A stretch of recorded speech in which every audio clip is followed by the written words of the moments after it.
Hi everyone, welcome to digital GK classes. तो finally Lok Sabha election के पहले जो है उत्तर प्रदेश शिक्षा सेवा चयन आयोग की नई नियमावली जारी हो चुकी है। इलेक्शन से पहले इनके कार्यवाहक अध्यक्ष भी नियुक्त हो चुके हैं और नियमावली भी जारी हो चुकी है। काश ये काम पहले होता तो इस समय आपके शिक्षक भर्ती के एग्जाम्स भी हो चुके होते, बट कोई नहीं। वैसे भी आपको पता है कि इलेक्शन के पहले ये सारी चीज़ें क्यों आती है, ये तो मुझे बताने की जरूरत नहीं है। इसलिए आप अपना वोट जो है सोच समझ कर देना, कहीं बाद में आपको पछताना ना पड़े कि अरे भाई फिर से वैकेंसीज नहीं आ रही है।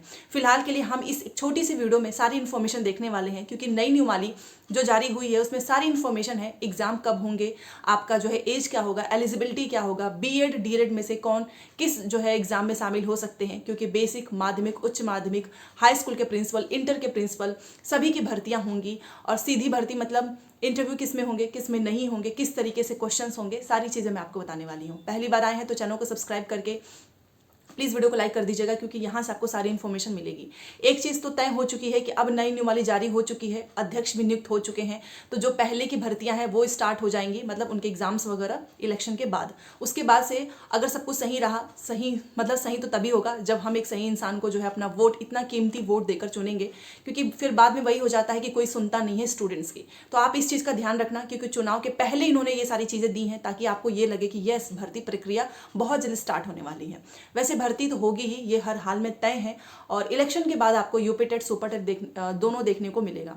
बट सुपर टेट में कौन अप्लाई कर सकता है, और इसके जो जूनियर हो गया, माध्यमिक, उच्च माध्यमिक, सभी पे भर्तियां, सभी पे जो है भर्ती की प्रोसेस स्टार्ट होंगी। तो उसमें कौन अप्लाई कर सकता है, यूपी के बाहर के स्टूडेंट्स अप्लाई कर सकते हैं या नहीं, इंटरव्यू कितना होगा, ये सारी चीज़ें मैं आपको बताने वाली हूँ। तो तैयारी करते रहो।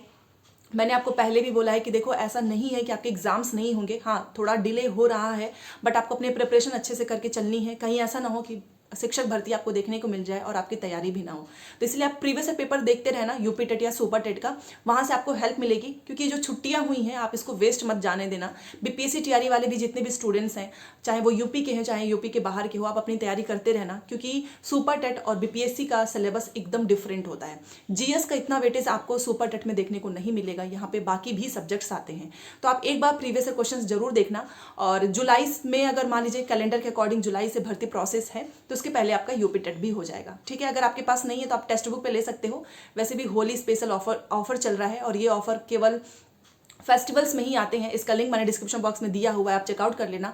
बहुत अच्छा ऑफर है, क्योंकि इन्होंने पास प्रो पे ऑफर दिया है। और आपको पता है पास प्रो में आपको प्रीवियस क्वेश्चंस, मॉक टेस्ट दोनों मिलता है। अगर आप केवल पास प्रो लेंगे एक साल के लिए तो 307 का पड़ेगा। बट अगर आप लाइफ टाइम के लिए चाहते हो, मतलब एक बार खरीद लिया फिर बार बार खरीदने की कोई झंझट नहीं चाहिए, तो वो आप 439 में ले सकते हैं। ठीक है, GKC कोड यूज कर लेना, तभी जाकर आपको सस्ता पड़ेगा। 12% डिस्काउंट है, 24 से लेकर 25, केवल 2 दिन का ऑफर है। Pass pro yearly and lifetime दोनों पे ऑफर चल रहा है, तो आप चेकआउट कर लीजिएगा। बात कर लेते हैं नई नियमावली। सारी चीज़ें मैंने स्क्रीन पर स्टार्टिंग में भी लगाई थी, आप उसको देख सकते हो, या फिर टेलीग्राम पे भेज दूंगी, टेलीग्राम में ज्वाइन हो जाना। सबसे पहले बात कर लेते हैं कि इसमें कौन कौन अप्लाई कर सकता है। तो क्लियरली लिखा हुआ है कि भारत का नागरिक, बस। यहाँ पे उत्तर प्रदेश का निवासी होना जरूरी है, ऐसा बिल्कुल भी नहीं है। भारत का नागरिक है, इसका मतलब आप चाहे यूपी के हैं, बिहार के हैं, झारखंड के, किसी भी राज्य के हैं, आप अप्लाई कर सकते हो यूपी में जो भी वैकेंसीज होंगी उसमें। ठीक है, ये चीज़ क्लियर हो गई। एज से रिलेटेड भी चीज़ें क्लियर हो चुकी हैं, 21 से लेकर 40। अच्छा, इसमें एक चीज़ और लिखा हुआ है कि भर्ती का वर्ष क्या होगा। तो ये आपका जुलाई के पहले दिन से ही स्टार्ट हो जाना चाहिए कैलेंडर, मतलब जुलाई के फर्स्ट डे से भर्ती का प्रोसेस जो है स्टार्ट हो जाना चाहिए नई नियमावली के अकॉर्डिंग। अब ये भर्ती जब आएगी तब देखेंगे, बट इन्होंने इसमें एक चीज़ लिखा हुआ है, मतलब ये वही होगा कि हर साल जुलाई के पहले दिन से, और जुलाई के पहले ही दिन में आपका 21 वर्ष कंप्लीट होना चाहिए। अगर नहीं है तो आप अप्लाई नहीं कर पाएंगे। तो 21 से लेकर 40। बाकी कैटेगरी में आपको, अगर आप यूपी के हैं, किसी कैटेगरी से बिलोंग करते हैं, तो आपको पता ही है ओबीसी को 3 साल और SC/ST को 5 साल इतना छूट भी मिलता है एज में। ठीक है, दो चीज़ें क्लियर हो गई, भारत का नागरिक और 21 से 40 आपकी एज होनी चाहिए, ये हो गया। अब इसमें बीएड वाले का भी एक चीज़ है। तो देखो, आपको पता ही है कि जब से वो सारी चीज़ें चल रही थी, सुप्रीम कोर्ट के जो ऑर्डर आए उसके बाद से सारी चीज़ें क्लियर हो गई कि 1 to 5 में केवल डीएलएड वाले जा सकते हैं, और बीएड वाले जो हैं 6 to 8 में, 9 से 10 में, 11 से 12 में। ठीक है, कुछ इसमें बदलाव भी आपको देखने को मिलेगा। एक तो एज भी कम कर दिया गया है, एक तो यही बदलाव है। और मतलब 40 से थोड़ा सा और ऊपर होना चाहिए, तो वो तो कम हो गया है, क्योंकि जनरल वालों का तो 40 ही रहेगा, चाहे आप बिहार के हों, चाहे किसी भी राज्य के हों, चाहे आप यूपी के हों। बाकी बात कर लेते हैं इंटरव्यू। तो देखिए, इंटरव्यू वैसे नहीं होना चाहिए, क्योंकि आप देखो इंटरव्यू में ना पता भी नहीं चलता, और इतनी बड़े स्तर पे धांधलियाँ भी हो जाती हैं। अभी केवी के भी एग्जाम्स हुए, उसमें भी जिनके बहुत ज़्यादा नंबर थे उनका भी सिलेक्शन नहीं हो पाया। बट पीआरटी का जो एग्ज़ाम है वो 100% आयु सीधे आयोग के द्वारा भर्ती होगी। इसमें आपका जो है अगर आप जैसे जूनियर में जाते हैं तो आपके कुछ क्वेश्चंस विषय से होंगे, कुछ क्वेश्चंस आपके मतलब ऑब्जेक्टिव क्वेश्चंस जो कि जनरली होता है, जो सब में पूछे जाते हैं। बट 1 to 5 का सिलेबस जो है सुपर टेट के ही अकॉर्डिंग है। उसमें आपका वही है, Hindi, English, Sanskrit, EVS, GS, CDP, teaching जो है उससे रिलेटेड क्वेश्चंस आएंगे। तो पीआरटी में कोई इंटरव्यू नहीं है, वो आपका जो है विषय से होगा। बाकी ये मेरिट वाला जो है किस तरीके से बनेगा, मतलब कि एकेडमिक जोड़े जाएंगे या नहीं जोड़े जाएंगे, अभी ये चीज़ जो है स्पष्टीकरण इस पर नहीं है। बट हाँ, एक चीज़ लिखा हुआ है कि पहले के ही तरह होगा, तो मे बी वैसा ही हो। बाकी जूनियर में आपका विषय भी होगा और आपके जो जनरली क्वेश्चंस पूछे जाते हैं, उसके बाद से जो हाई स्कूल है और इंटरमीडिएट का है उसमें इंटरव्यू रख दिया गया है।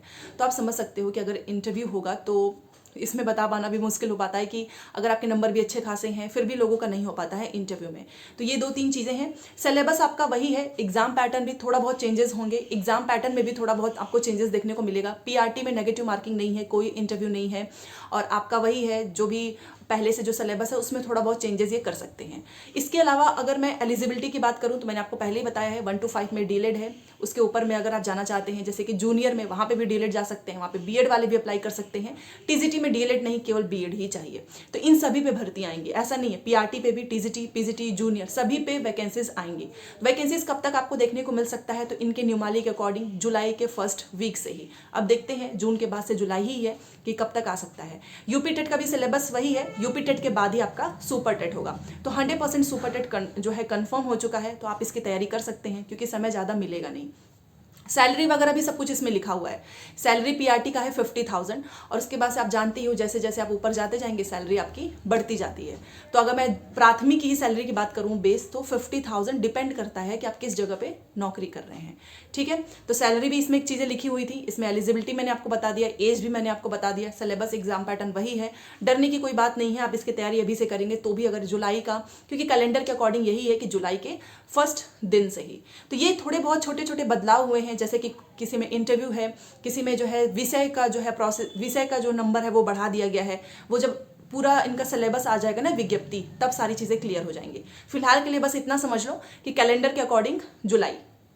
अब देखते हैं कि कितना ही लोग एग्जाम्स को लेकर सीरियस होते हैं, क्योंकि अगर सीरियस होते तो अभी हमें ये डिस्कशन करने की ज़रूरत ही नहीं पड़ती। अच्छा, एक चीज़ और मुझे अभी भी मतलब मैं सोच रही हूँ कि क्या लॉजिक है, मतलब कि इलेक्शन के पहले न्यूमाली भी जारी हो चुकी है, कल ही अध्यक्ष भी आपके कार्यवाहक नियुक्त हो चुके हैं, काम भी स्टार्ट हो चुका है, बट भर्ती तो आ ही नहीं सकती है क्योंकि आचार संहिता है।